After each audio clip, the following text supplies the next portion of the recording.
Hello and thanks for joining us from our studios in Israel. Coming up in today's newscast, Israelis around the country mark Tisha B'Av. Israel celebrates a second win in the Olympics, and two Israeli startups are making major waves in China. I'm Natasha Kirchuk here with the latest news in Israel.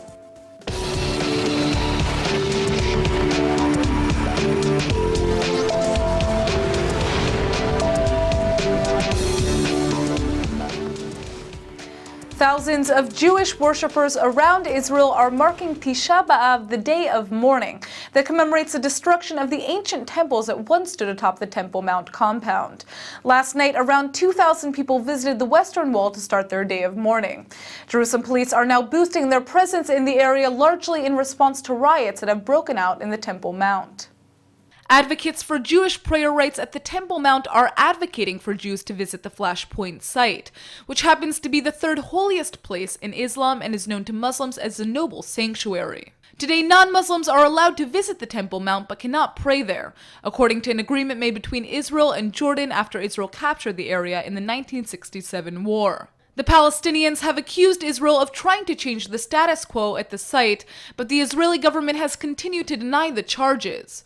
Palestinian fears that Israel will undermine Muslim control of the Temple Mount has sparked the most recent wave of Palestinian terrorism against the Jewish state, which has left 34 Israelis and 4 foreign nationals dead since October. Around 22 Palestinians have died in the same period, the majority of which were killed while carrying out terror attacks. During this year's Tisha B'Av, Jews will also be marking other tragedies endured by the Jewish people that occurred on the same day, including the expulsion edict from Spain in 1492 and the liquidation of the Warsaw Ghetto in 1942. Tisha B'Av is a time to remember many tragic events in the history of the Jewish people. But what is the main message of this holiday nowadays? Joining us in the studio with the answer is former Knesset member and Rabbi Dov Liebman. Thanks so much for coming in. Sure.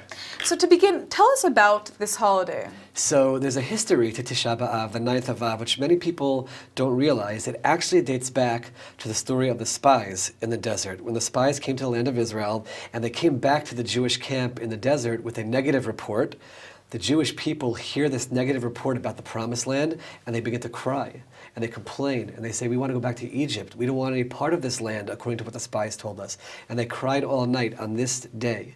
And our sages teach us that God said, you cried over the gift that I gave you, the land of Israel. I'll give you a real reason to cry on this date. And that became the tragic date in our history where we had 2 temples destroyed. There were 2 temples that were on the Temple Mount in Jerusalem. One was built by King Solomon, this beautiful, beautiful building, which was a place for worship for the whole world, by the way. That was destroyed by the Babylonians on this date. And the second temple, which was built 70 years after the destruction of the first one, built by essentially King Herod and others, destroyed on the 9th of Av as well. And then throughout our history, this has become a date with terrible things, including, by the way, the expulsion of the Jews from Spain.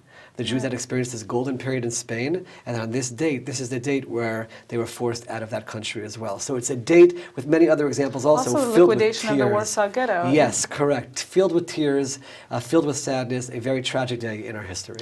So, we're supposed to be mourning on this day. Tell us about what people in Israel are doing to commemorate these events. So, first of all, there's no eating or drinking for a large part of the population, certainly the religious population, but even many people who are not necessarily religiously observant feel this is an important day. So no eating and drinking for the entire day. In fact, we're counting down the hours now towards when we can. But the idea of the fasting is to create introspection. It's not a day to focus on the physical, but try to focus on the spiritual and be sad. And the fasting creates that sadness.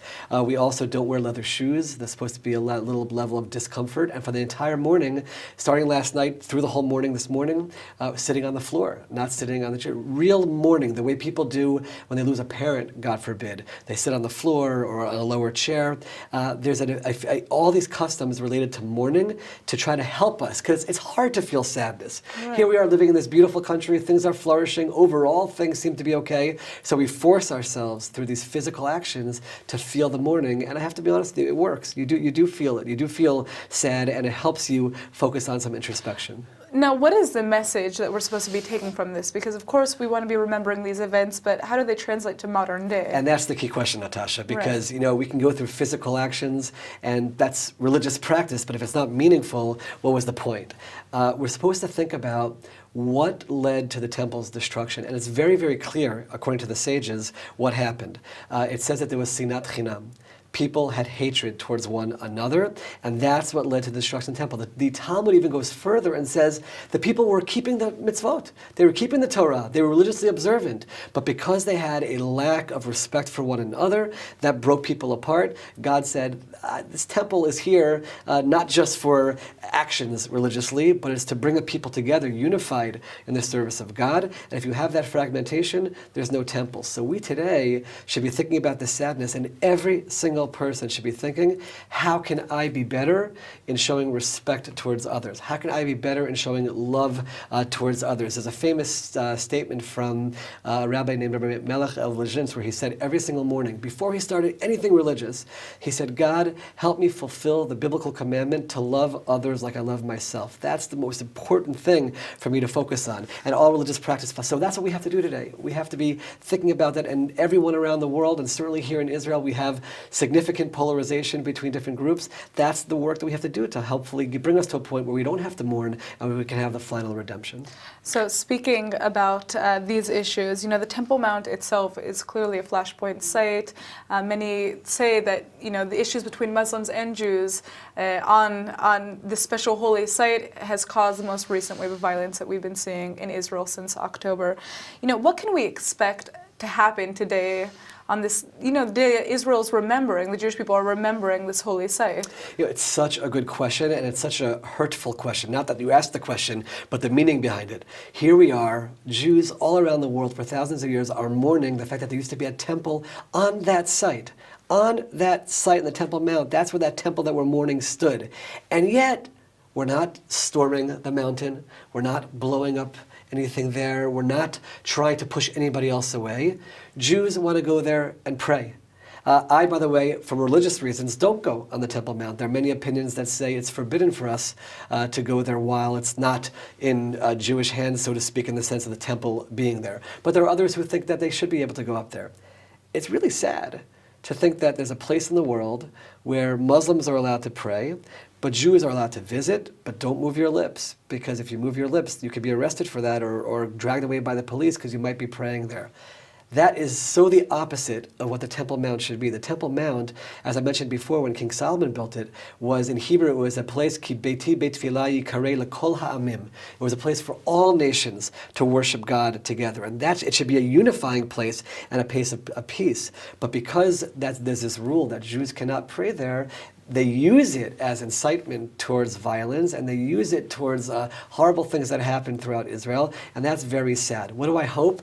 I would hope that Muslim leaders can say, you know what, this should be a place where everyone can pray. The Jews aren't dismantling the mosque that's there or the shrine that's there. They're letting us have our place to pray. Let's let them pray as well. That's what I would hope there would be some kind of peace. We were talking before we started about the Egyptian and the Israeli in the Olympics, that an Israeli, he reached out his hand. All you have to do is grab the other side of that hand and you can show the world that it's possible.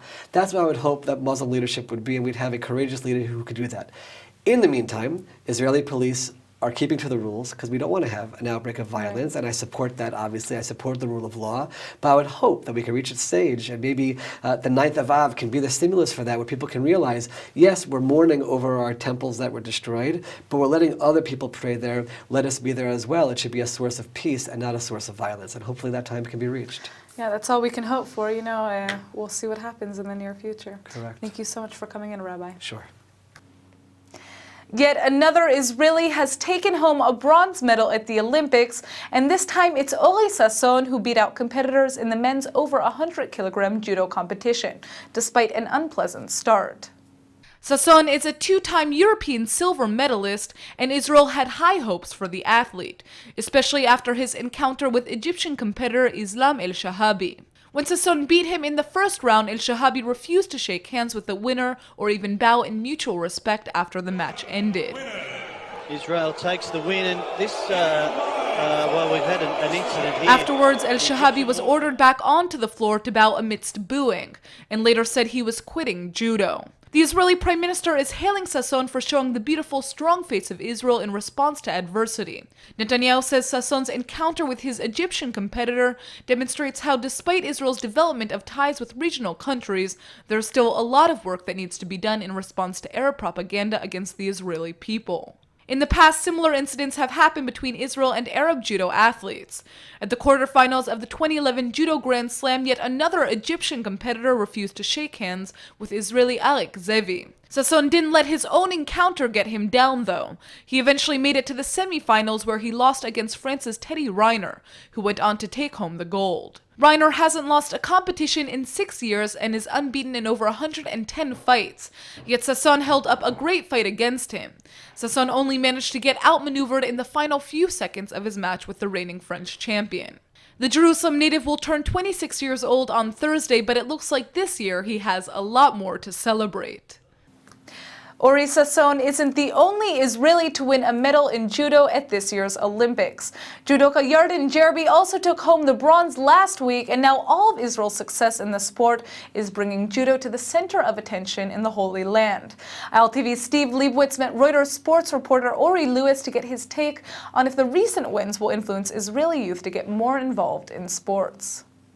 How much of a boost does achievement and even just presence, participation in the Olympics do as far as the local participation in those same sports?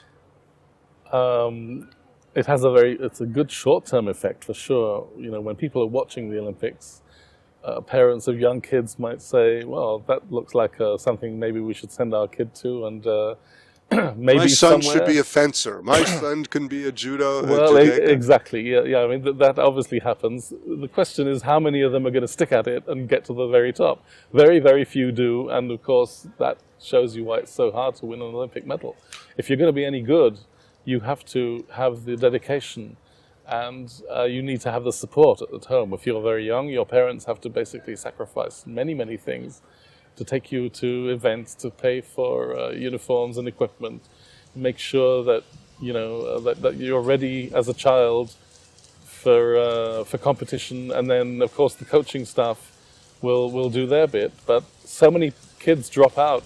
You know, I've heard over the years of so many children that I've known who were good, who've shown potential, but just didn't have the extra little ingredient needed to make it all the way to the top. It happens a lot. Is it a cultural thing that the parents just don't push hard enough? I mean, Jewish parents are known for pushing in education. I don't know how hard they push in sport. I don't think it's necessarily that. No, I think that there's such a broad range of cultural approaches in Israel too. I think it's the problem probably here is that the base from which you have to work as an Israeli is so much smaller than the many countries that aspire to do their very best at the very top of world competition. So if you look at the Israeli population, you have to discard quite a large section of the population who don't participate in sport at all. The ultra-Orthodox population? Yes, ultra-Orthodox population, Arab sector as well to some extent, because soccer is so prevalent as pretty much the only sport, but not necessarily. I mean, there are also aspiring Arab athletes. None in this delegation, but there are some. But of course, that is the investment in sport in those sectors is much lower, unfortunately. So the chance of having the entire 8 million Israelis as a base from which you can build doesn't really exist. It's much smaller than that. And if you take big countries, of course, and sport is an ingrained part of the culture in certainly in Western countries, in Europe, in the States, in Australia. It's just such an important part of the national ethos. That's not really the case here.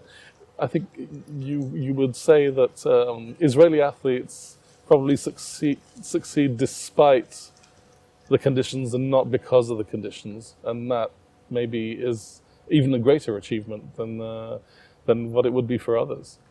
Well, it's always an exciting time heading into the Olympics, Ori Lewis. I know that you will be rooting for Israel to win as many medals as possible, as will I, as will the rest of the country and all of our viewers at ILTV. Thank you so much for being with us. It's my pleasure, and I hope Israel do well. Republican presidential candidate Donald Trump may have made it clear that he'll do anything necessary to stop terrorism, but it looks like he's getting the support of a major terror leader. The head of Hezbollah is agreeing with Trump over his allegations that the Obama administration created ISIS. Hezbollah leader Hassan Nasrallah quoted the Republican candidate at a rally in southern Lebanon, saying this is an American presidential candidate who's saying the U.S. created ISIS, what he says is based on facts and documents. Last week, Trump described U.S. President Barack Obama as a founder of the Islamic State terrorist group. Trump later said that his claim was intended as sarcasm, but Nasrallah has repeatedly claimed that the United States helped create and fuel the rise of ISIS to destabilize the Middle East. The Hezbollah leader also attacked Israel at the most recent rally he participated in, which was held to mark the 10th anniversary of the Second Lebanon War. In the summer of 2006, Hezbollah and Israel fought for 34 days. Nasrallah says Israel was weakened by the war, calling it an earthquake which destabilized the Israeli army. He's also repeating his longtime threat to launch rockets toward Israel, claiming Hezbollah weapons could reach any point inside of the country. The upcoming U.S. presidential elections are on everybody's minds, even here in Israel. There are more than 200,000 U.S. citizens that will be casting their votes in November from the Holy Land. And ILTV's Lara Frazinski set out on a mission to understand why they feel the need to vote this time around. November is coming, and Israeli Americans are keen on voting. Why is that? And who are they voting for? ILTV is here in Sarona Market to find out. Most Americans in Israel, unlike Americans in other countries, still feel a very deep tie to the United States and are still very patriotic. They moved here not because they're running away from anything, but because they wanted to be part of something in Israel. And that doesn't in any way cancel out their affinity for the United States. It may seem as a debatable matter to some, but most Americans living in Israel want to exercise their right to vote. And some organizations support this very cause. I Vote Israel is a nonpartisan NGO that's existed since the 2012 presidential election. Our goal is very simple. Our goal is to get as many Americans as possible who are residing or located in Israel during the election cycle to vote from Israel, to make the voice of Israel heard in the U.S. political sphere, and to always ensure that American politicians are thinking about their constituency here. We've, for the past now 2 elections in a row, the 2012 presidential, the 2014 midterm election, managed to get more Americans to vote from Israel than any other country outside the U.S. in the world, despite there being larger populations in places like Canada. For Americans in Israel, America is still their second home, and so this is a way of allowing them to have a tangible impact on the future of American politics. So I think it's really important for people to be involved and also to streamline the logistical process, because often people are overwhelmed and intimidated by the paperwork. So we're here to make all of that really easy. So I'm not the best estimator, but we've been here since about 6:30, and I think we've had probably 100+ people already fill out request forms just at this one location. This is just one of 4 events we have this week, and we're going to have between 2 and 4 events throughout the country every week until at least mid-September. Around 200,000 American citizens live in Israel. For some, even the ones who moved here for good, voting is still a big issue. Just because I'm living here right now doesn't detract from that. My parents always told me that if you don't vote, then you have no say and you shouldn't complain. So I think everyone should be involved in the civil process. I actually have mixed feelings about that, right? Because if we choose not to be living in America, then maybe we shouldn't be bothering to vote. But the fact is, I pay my American taxes all the time, and the American tax authorities give me a really hard time about my taxes. So if they're going to do that, then I'm going to say, okay, what I want in return is to be able to exercise my right to vote. That's what I'm doing. I'm not using the education system or the infrastructure. I'm not getting, anything else for America because I'm living here. But the one thing that I'm going to do in exchange for paying taxes is I'm going to vote in this election. I think the American elections at this time, of all times, have become detrimental to the safety of this world. The state that I vote in, Pennsylvania, is a swing state and a very important state in these elections. And so I thought that it's important to take part in it. I don't think this has anything to do with Israel. Israel will be fine with whoever is president of the United States. Israel is an important issue to most of us who reside here, and we want our representatives in the United States to understand that. American Israelis seem to agree upon the importance of voting. But as for their choice for president, that's a whole different debate. This is the first time that I'm bothering to vote in an American election. Why this time? Because of Hillary. Because I really, really, really want to see Hillary become president. Why is that? First of all, I think she's an outstanding candidate. I think she's super smart and super qualified. And I've been following her career for a really long time. And I think she's outstanding. And I'm really excited to see her become president. And because, you know, it's time to break the glass ceiling. It is time. It is really, really time for America. America is so behind. Israel had a woman prime minister in 1969. That was the year I was born. I think Trump gonna be better than Hillary. I think Trump is a businessman and, you know, he's definitely gonna bring America to a better economic place because of he wants his own interest. I think all what he says is just to catch the media. He's very smart. He will hire very smart people. I think, unfortunately, both popular candidates are pretty awful. I plan on voting for Gary Johnson, who's the Libertarian candidate. Unfortunately, most people don't really know who Gary Johnson is, and most people never heard of a Libertarian. So I would just encourage everyone to Google Gary Johnson. I don't think that there is any chance that anybody will ever be, at least in the near future, bad to Israel. And Hillary has proven to be a very good friend of Israel, too. But as I said, that's not the issue. Hillary is good for America, and America needs a good person to lead it. Opinions differ. The connection to Israel, economy, or making history. We can't tell what will determine this race. All we have left to do is wait for November. This is Laura Frzinski reporting for ILTV. The Haaretz newspaper has just published some explosive allegations about the Yemenite children's affair. It turns out that it wasn't only Yemenite babies that were disappearing from hospitals in the 1950s. Survivors from the Holocaust are now claiming that their Ashkenazi infants were also mysteriously taken from them around the same time.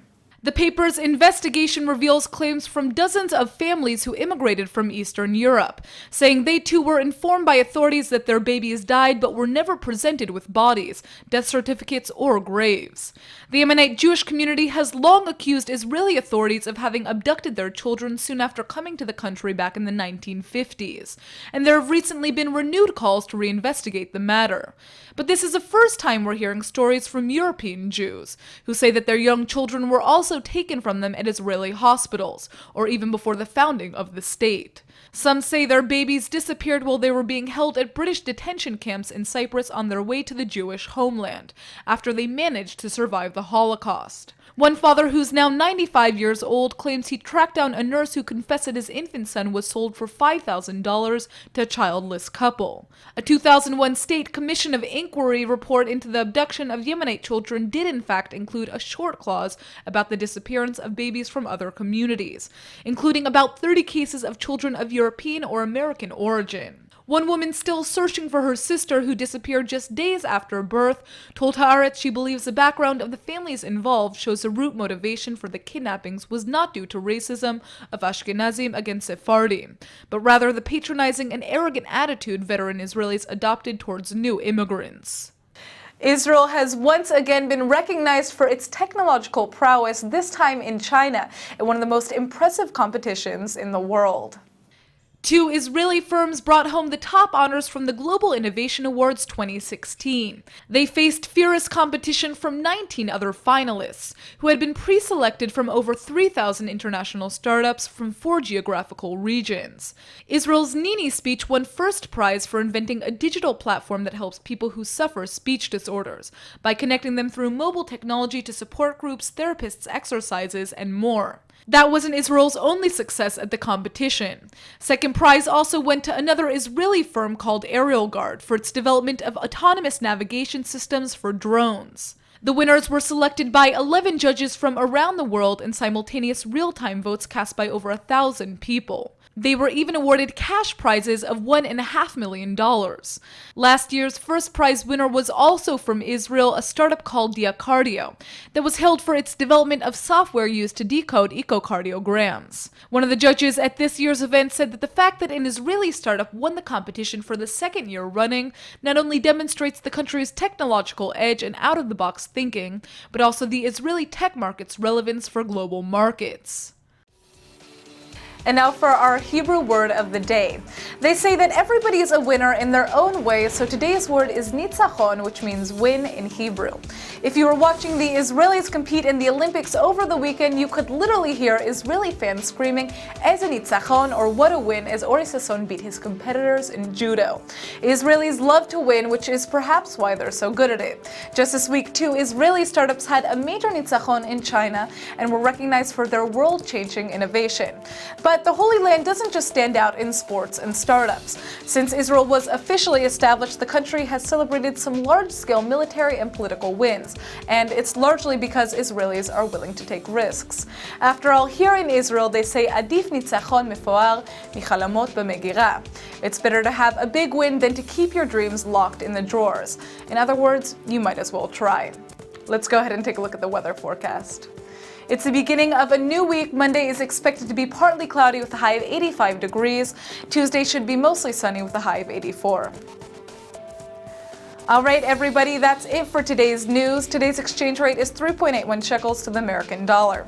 Remember to sign up for our daily newsletter at iltv.tv, and don't forget to check out our next show at 8 p.m. Eastern Time. Thanks for watching, and see you tonight.